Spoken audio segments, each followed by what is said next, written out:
Hey guys, so this week we're talking about the Israelites complaining and whining because they didn't have enough to eat, and so God brought them manna. And so what we're gonna do is you're gonna have the first thing is to have each kid gets a spoon, and you've got your paper balls.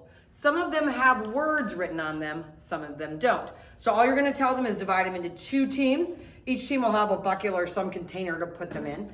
And then you tell them that they've got just all they can pick it up with is a spoon. Okay, so they've got to get their spoon one at a time, pick their manna up into their bucket. Okay, so you're gonna get to the end where all the manna's gone, and then you can have them open them up. So then you'll have them open them up, and like this one, it's blank.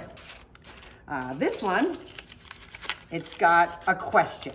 So you have them open all theirs up. Try to kind of have them like give a question so that they each have half the questions so that you can do the game.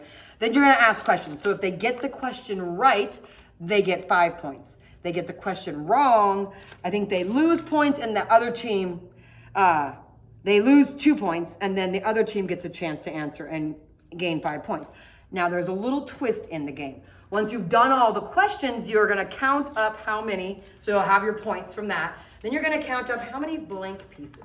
The blank pieces, plot twist, lose you points. They're not going to like that. The idea behind it is that the Israelites whined and complained after God did so much, brought them out of Israel, and He provided for them, and they whined, and they wanted more. But the thing with the manna was you couldn't save it. You had exactly what you needed for that day. God wanted them to be content with that, but they weren't. They wanted more.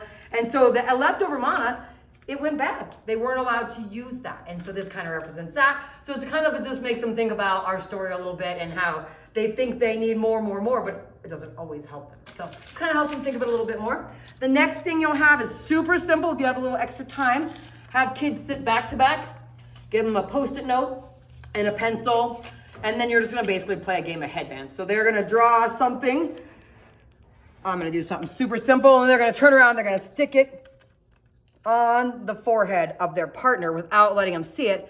And then they're gonna get up in front of the class and take turns, and then they'll be like, hey, it's a shape.